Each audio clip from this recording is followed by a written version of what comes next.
গোটা একটা দিন জার্নি করার পর ফাইনালি আমরা এসে পৌঁছেছি আমাদের ডেস্টিনেশন বৃন্দাবনে। তো আমরা হোটেলে চলে এসেছি। এখানে একটা দারুণ ডাইনিং রুম রয়েছে বসার, দেখতে পাচ্ছ হয়তো, খুব সুন্দর হোটেলটা। আর ঠিক উল্টো দিকে এখান দিয়ে আমাদের পরপর রুমগুলো আছে। এটা অন্ধকার করা রয়েছে, রাত্রিবেলা আলো জ্বালিয়ে দেবে, খুব সুন্দর। আর এই যে আমাদের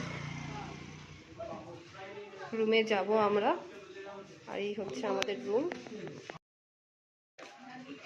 তো এটা হলো আমাদের রুম। তো এখানে একটা ওয়াশরুম আছে, টিভি আছে।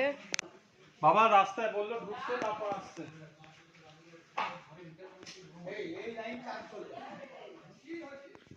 হোটেলে আমাদের লাগেজ রেখে আমরা একটু ফ্রেশ হয়ে এবার একটু বাইরে এলাম, কারণ বাইরের ভিউটাও দারুণ আর একদম রাস্তার উপরে হোটেল, তাই আমরা একটু রাস্তায় হাঁটাহাঁটি করলাম। কিন্তু ভীষণ বাদর চারিদিকে, সেই জন্য বেশিক্ষণ থাকতেও পারলাম না, আবার হোটেলে ঢুকে গেলাম।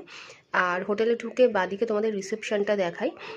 এই হচ্ছে বাদিকে রিসেপশন, আর রিসেপশনের ঠিক ডান দিকে রয়েছে লিফট, কারণ আমরা 3তলাতেও একটা রুম ছিল আমাদের, তো সেই জন্য লিফট লাগবেই। আর একটা কথা, সোজাসুজি যে বসার রুমটা দেখালাম, ওখানে কিন্তু বিয়ের ব্যবস্থাও করা হয়। তো আমরা সৌভাগ্যক্রমে কিন্তু একজনের বিয়েও দেখলাম।